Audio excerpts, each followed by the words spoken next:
Harassment और fees दोनों ही अभी भी स्कूलों में चल रही हैं।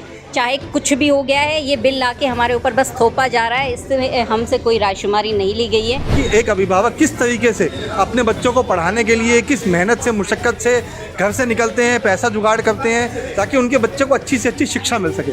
आप उन्हें शिक्षा से महरूम मत कीजिए। कि जो अभी 1 अप्रैल से जो फीस बढ़ी है 10%, क्योंकि फैमिलीज़ के ऊपर स्ट्रेंस हो रहा है, बजट हिल गया है लोगों का, अनएक्सपेक्टेड बर्डन है ये पेरेंट्स के ऊपर, तो इसको वापसी लेना तुरंत ज़रूरी है। ऑर्डिनेंस तो बाद में भी आ सकता था। लगाम लगेगी पेरेंट्स की कमाई पर, उसके अलावा और किसी के ऊपर लगाम नहीं लगेगी, क्योंकि कमाई जो हो रही है वो स्कूल की हो रही है, लगाम हमारे उसके ऊपर ज़रूर लग गई है। दिल्ली सरकार द्वारा हाल ही में फ़ी फिक्सेशन एक ऑर्डिनेंस लाया गया है, जिसमें दिल्ली सरकार का ये दावा है कि इसके बाद जो प्राइवेट स्कूल जो फ़ीस बढ़ा रहे हैं उस पर लगाम लगेगी। लेकिन मेरे साथ कुछ पेरेंट्स मौजूद हैं। इन पेरेंट्स का कहना है कि ऑर्डिनेंस पूरी तरीके से जो है वो रद्द किया जाए, क्योंकि इसमें पेरेंट्स की वो किसी तरीके से जो उनको आश्वासन में नहीं लिया गया है। जी एक मिनट, क्या कहेंगे आप इस पर? मेरा नाम गीत सेठी एडवोकेट है और मेरी मांग है मुख्यमंत्री जी से कि इस बिल को तुरंत वापसी लें और पेरेंट्स की सलाह लें। 30 दिन का टाइम दे पेरेंट्स को बिल पास करने से पहले। क्या क्या आपकी इसके क्योंकि अंदर? सबसे पहले तो हमारी ये मांग है रोल बैक की जाए अनअप्रूव्ड फीस। सबसे पहले तो वो मांग है कि जो अभी 1 अप्रैल से जो फीस बढ़ी है 10%, क्योंकि फैमिलीज़ के ऊपर स्ट्रेंस हो रहा है, बजट हिल गया है लोगों का, अनएक्सपेक्टेड बर्डन है ये पेरेंट्स के ऊपर, तो इसको वापसी लेना तुरंत ज़रूरी है। ऑर्डिनेंस तो बाद में भी आ सकता था, इतनी भी क्या जल्दी थी कि इसमें आपको मुख्य क्या गलती ऐसा लग रही है सरकार? मेन गलती है पीटीए की। इसमें जो पीटीए बनाने का तरीका है वही गलत है।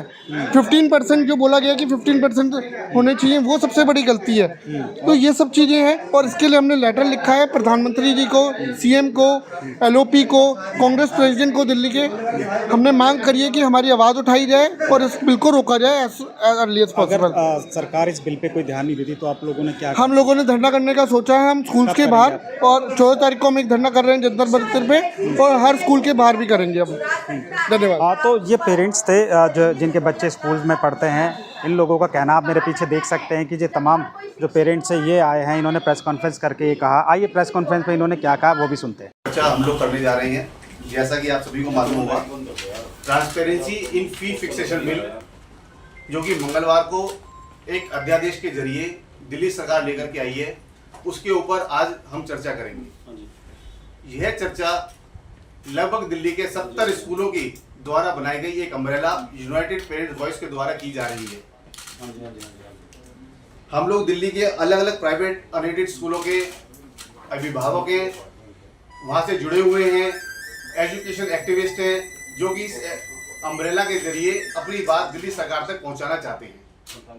सबसे पहले मैं कंफर्म करना चाहता हूँ, ये डिक्लेरेशन दे रहा हूँ कि हम किसी भी पार्टी से जुड़े हुए लोग नहीं हैं और शायद अभी किसी भी संस्था ने प्रेस कॉन्फ्रेंस नहीं करी है, किसी भी संस्था ने अभी तक ये नहीं कहा है कि यह बिल बहुत अच्छा है। यहाँ तक कि प्राइवेट अनएडेड स्कूलों को चलाने वाली संस्थाएं जो उन्होंने भी एक समूह बनाया हुआ है, जैसे कि एक्शन कमेटी या और भी संस्थाएं, उन्होंने आकर के यह नहीं कहा है कि यह बिल खराब है। तो हम किस तरीके से ये मान सकते हैं अभिभावकों के लिए ये बिल बहुत ही अच्छा साबित होगा, क्योंकि अभी तक सरकार इस बिल को पब्लिक डोमेन में लेकर के नहीं आई है। बिल का नाम है transparency in fee fixation bill. इसके अंदर सब कुछ हो सकता है और नहीं है तो केवल ट्रांसपेरेंसी। अभी तक किस लिए सरकार ने इसको छुपाया हुआ है? जैसे आज हम सभी लोग यहाँ पर एक प्रेस कॉन्फ्रेंस कर रहे हैं, हमारे शिक्षा मंत्री चाहते तो एक प्रेस कॉन्फ्रेंस कर सकते थे, सभी एजुकेशन एक्टिविस्ट को उसमें बुला सकते थे, सभी माताओं पिताओं को आमंत्रण दे सकते थे, उसमें से 100, 200, 400, 500 लोग भी अगर वहाँ पे आ जाते, 2-3 घंटे की प्रेस कॉन्फ्रेंस होती और ऑनलाइन के जरिए लोग सवाल पूछते और सामने से बैठे हुए अभिभावक उनसे कुछ सवाल पूछते तो वो उनका जवाब देते, जिससे कि हमें लगता कि वास्तव में हमें भी सुना गया है, हमारी जो डिमांड्स है या जो हमारे सजेशन है उसको इसके अंदर शामिल किया गया है। अभी तक हमें कुछ भी समझ नहीं आ रहा कि ये फी फिक्सेशन बिल क्या कह रहा है। हमें सिर्फ मीडिया के माध्यम से ही कुछ चीज़ें समझ में आ रही है, जो निकल के आ रहा है उसके ऊपर हमारी चिंताएं और भी ज़्यादा बढ़ गई हैं। सबसे पहले हम आप लोगों का धन्यवाद करते हैं कि बहुत ही कम समय में आप लोग यहाँ पर पहुँचे हैं और आप हमारी बात को गंभीरता से आगे लेकर के जाएंगे। और आज का जो ये इशू है वो केवल हम लोगों का नहीं है, हम लोगों ने सबसे कंसल्ट किया है इसके बारे में और सब कुछ डिमांड रखी है। तो अभी शुरुआत मैं करता हूँ कि इस बिल के अंदर जो हमें पता चला है कि लगभग 3 लेवल की कमेटी एक बनाई जाएगी जिसमें 5 अभिभावक होंगे और उनका जो ड्रॉ के जरिए नाम लिया जाएगा। बेशक उस अभिभावक को उस बिल के बारे में पता है नहीं पता है, स्कूल की दिल्ली स्कूल एजुकेशन एक्ट 1973 बना हुआ है उसके बारे में उसको नॉलेज है या नहीं है, वो बेशक घर पे सो रहा है, उस ड्रॉ में उसका नाम निकला और उसको पेरेंट्स टीचर एसोसिएशन के अंदर शामिल कर लिया गया, स्कूल मैनेजमेंट कमेटी के अंदर शामिल कर लिया जाएगा। मेरा रेखा गुप्ता जी से ये निवेदन है, क्या अगर विधायकों के चुनाव ऐसे ड्रॉ के बेसिस पे होने लग जाए तो क्या आप मान लेंगी? जब आप नहीं मानेंगी तो हम क्यों मान लें? हमारी अभिभावकों की आवाज जो स्कूल के अंदर उठाने वाला व्यक्ति होगा वो समझदार होना चाहिए, वो स्कूल का नुमाइंदा नहीं होना चाहिए। जिस तरीके से आज तक पेरेंट्स टीचर एसोसिएशन फेक बनी होती है, जिसके ना तो इलेक्शन कभी कंडक्ट होते हैं, हमें पता ही नहीं चलता कि कब इलेक्शन हो रहे हैं, कौन हमारा पेरेंट्स रिप्रेजेंटेटिव है जो हमारी बात को स्कूल मैनेजमेंट कमेटी के सामने रखेगा। जब सरकार इसके लिए तैयार नहीं है, अपने विधायकों के चुनाव वो ड्रॉ के जरिए नहीं कर सकती, तो क्यों हमारे ऊपर ऐसी चीजों को थोपा जा रहा है? मैम, जो फी फिक्सेशन बिल है दिल्ली सरकार का, उसको लेके आपकी क्या मतलब? सर ये बिल हमें समझ में नहीं आ रहा क्योंकि बिल अभी तक सार्वजनिक हुआ ही नहीं है। लेकिन मीडिया के माध्यम से जो हमें जानकारी मिली है उसमें हमें 3 क्लोज समझ में आ रहे हैं। एक वो 15% वाला जो एक अपने आप में ही पेरेंट जो विक्टिम है उनको कैपिंग करने का तरीका है, ना कि स्कूलों की गलत फीस को कैप करने के लिए। ये बिल हमारे फेवर में कहीं से नहीं लगा। दूसरी बात, जो 3 कमेटियाँ बनाई गई हैं उसके लिए भी एक इतना मुश्किल इस प्रक्रिया को क्यों कर दिया गया है? पहले भी तो हम लोगों को कोई परेशानी होती थी, हम डीओई में कंप्लेंट करते थे। अब इस प्रक्रिया को 3 सीढ़ियों में बांट के और मुश्किल करा है पेरेंट्स के लिए। तीसरी बात यही कि हैरेसमेंट और फीस दोनों ही अभी भी स्कूलों में चल रही हैं। चाहे कुछ भी हो गया है, ये बिल लाके हमारे ऊपर बस थोपा जा रहा है, इससे हमसे कोई रायशुमारी नहीं ली गई है। जब बिल जून में पास हो रहा है, ये एप्लीकेबल कैसे 1 अप्रैल से किया जा रहा है, ये अपने आप में चिंता का विषय है।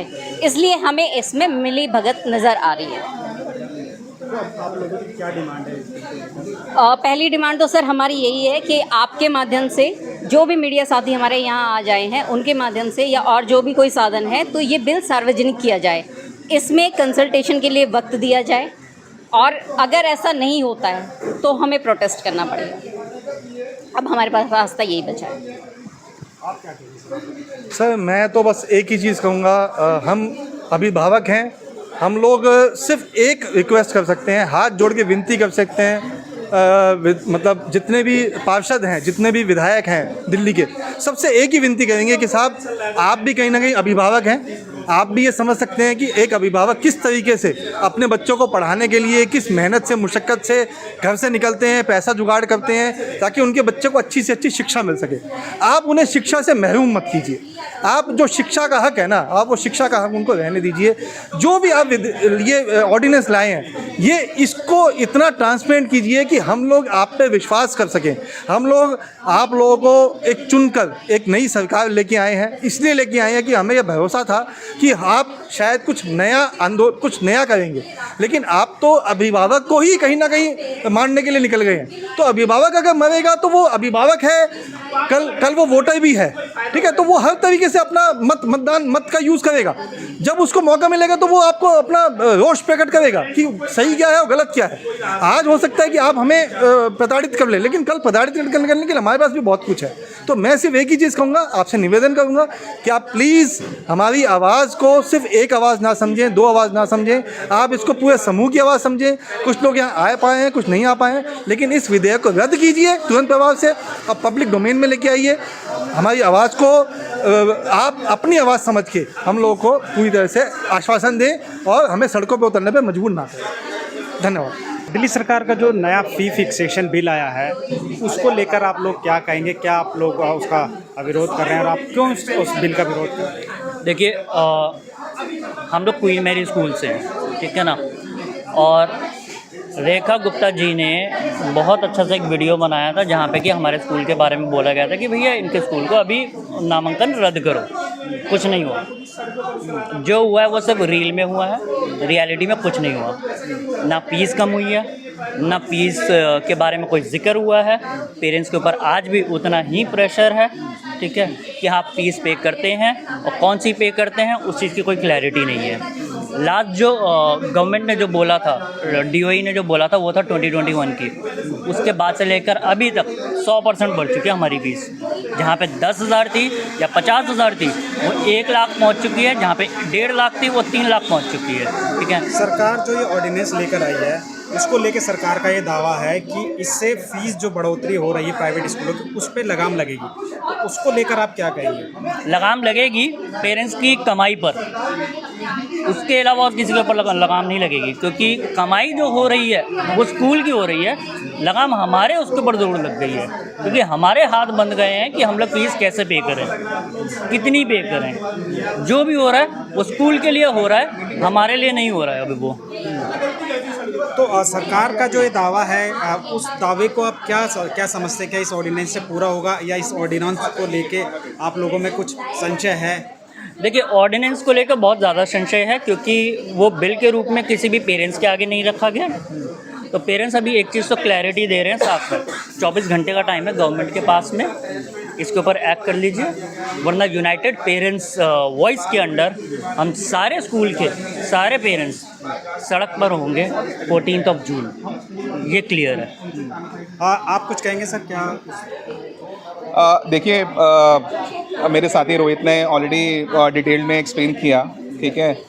ग्रीवेंसेस हमारी बहुत ही क्लियर है कि स्कूल अपनी मनमानी, ठीक है, पिछले कई सालों से करता हुआ आ रहा है। सरकारें बदल गई बट स्कूल की मनमानी नहीं बदली। कभी उसने 30% मन किया बढ़ा दी, कभी उसका मन किया 20% बढ़ा दी, कभी उसका मन किया 25% उसने बढ़ा दी। पेरेंट्स अपनी ग्रीवियंसेस लेकर के पहले भी जाते रहे और अभी भी जा रहे हैं, ठीक है, बट स्कूल के ऊपर कोई भी नकेल नहीं कसी है। दिल्ली सरकार ने मैं एक चीज़ को कह सकता हूँ कि उन्होंने ट्रांसपेरेंसी फ़ी फिक्सेशन जो ये एक्ट लेकर के आए हैं, ठीक है, ये अच्छा काम किया, बट इसको ट्रांसपेरेंट तरीके से लेके आना चाहिए था। पेरेंट एक मेजर स्टेक होल्डर है इस पूरे विषय में, और पेरेंट्स का हक लिए बिना, मतलब जाने बिना आप उसको उनके ऊपर नहीं थोप सकते हैं। चाहे आप उसके अंदर कितनी सारी चीज़ें हैं, ठीक है, चाहे उन्होंने बोल दिया 3 लेवल की कमेटीज़ हैं, 15% पेरेंट्स हैं। मतलब आप एक चीज़ देखिए कि एक सिंगल पेरेंट, देखिए स्कूल की जमी जमाई व्यवस्था के खिलाफ में आवाज़ उठाना अपने आप में एक बहुत बड़ा चैलेंज होता है। नहीं, आपको क्या लगता है जो ऑर्डिनेंस जो दिल्ली सरकार लेकर आई है वो क्या पर्याप्त नहीं है इन स्कूलों पे लगाम लगाने के लिए? जब मेरे पास में होगा मैं तभी बता पाऊंगा ना। अधूरी जानकारी हमेशा इंसान के लिए वो जो ऑर्डिनेंस है वो पब्लिक डोमेन में नहीं है और आपको उसके बारे में कोई जानकारी है? देखिए, मैं सरकार का कोई ख़ास नुमाइंदा नहीं हूँ, ठीक है, ना ही मेरे पास में कोई प्रिविलेज पावर्स हैं। हमें बचपन से एक कहावत सुनते हुए आ रहे हैं, नीम हकीम खतरा है जान, ठीक है, और अधूरी जानकारी हमेशा इंसान के लिए हानिकारक होती है। तो ये मुद्दा ठीक वैसा ही है मेरे लिए कि आधी अधूरी जानकारी है, सुनी सुनाई बात है आप लोगों के माध्यम से। आपका ये कहना है कि सरकार को जो है पहले पेरेंट्स से डिस्कस भी करना चाहिए, लेकिन वो कुछ नहीं हुआ। उन्होंने एक टेबल में बैठ के, एक बंद कमरे में बैठ के ऑर्डिनेंस बना दिया। बिल्कुल, अब इसको आप किसी भी तरफ में दे सकते हैं। रूले है, ग्लास आधा भरा हुआ है और आधा खाली है, ठीक है, आप इसको इसी तरीके से देख सकते हो। किसी के लिए अच्छा है और किसी के लिए बुरा है। जी मैम, क्या कहेंगे आप इसको लेकर? जो फी ऑर्डिनेंस बिल है, जो सरकार का ये दावा है कि पेरेंट्स को जो है वो राहत मिलेगी, आपको लगता है इससे राहत मिलेगी? मिलनी तो चाहिए, बट अभी तक ट्रांसपेरेंट तो है नहीं बिल। हमें बिल के बारे में कुछ भी आइडिया भी नहीं है कि बिल में क्या कहा जा रहा है, क्या नहीं है, क्या आप दे रहे हैं। अभी तक तो पिछली बार तक तो यही था कि हाँ, एक अगर पेरेंट भी आवाज़ उठाता है तो वो आपके लिए मायने होगा। बट अभी 15% of the whole parents volume आप कह रहे हैं कि वो लेके आइए, एंड 15% आप समझ सकते हैं कितना होता है पेरेंट्स वॉल्यूम में। तो वो बहुत ज़्यादा है जितना कि हमें पता चल रहा है। अभी तक हमें बिल शो भी नहीं किया आपका गया। ये कहना है कि सरकार ने ऑर्डिनेंस बना दिया, पेरेंट्स से रिलेटेड ऑर्डिनेंस बना दिया, लेकिन उसकी कहीं कोई चर्चा नहीं की गई और ना ही कोई वो पब्लिक डोमेन में कि आप लोग उसको समझ सके क्या है। सिर्फ कुछ जो दो तीन चीज़ें हैं जो आप लोग जिस पर डिस्कशन कर रही हैं वो आपको मीडिया या और कहीं से जो रिपोर्ट्स आई है उसके आधार पर आप जी बिल्कुल, जो हमें इन्फॉर्मेशन मिली है मीडिया के थ्रू या किसी और के थ्रू, तो उसी के थ्रू हम लोग ये डिस्कशन कर रहे हैं। आप बोल रहे हैं ट्रांसपेरेंट है, वेयर इज़ द ट्रांसपेरेंसी? जब parents stakeholder, major stakeholders ही उसको नहीं पता है कि क्या हो रहा है क्या नहीं हो रहा है उस बिल के अंदर, आपको एक बार डिस्कस तो करना चाहिए एटलीस्ट पेरेंट्स से। वही डिमांड है हमारी मेजर। जी बहुत बहुत शुक्रिया। तो ये पेरेंट्स हैं, इन पेरेंट्स के साफ तौर पर डिमांड है कि जो दिल्ली सरकार जो ऑर्डिनेंस लेकर आई है उस ऑर्डिनेंस के बारे में अभी तक किसी भी पेरेंट्स को कोई जानकारी नहीं है उस ऑर्डिनेंस में क्या है। जो कुछ मीडिया में आया है उनके आधार पर ये लोग बात कर रहे हैं। इन्होंने कहा कि ये ऑर्डिनेंस पूरी तरीके से वो पब्लिक डोमेन में आना चाहिए जिससे लोगों को जानकारी मिले कि क्या उस बिल के अंदर है, पेरेंट्स को कितना उससे फ़ायदा होगा, क्या ये पेरेंट्स के फ़ायदे के लिए लाया गया है या प्राइवेट स्कूल के फ़ायदे के लिए लाया गया है।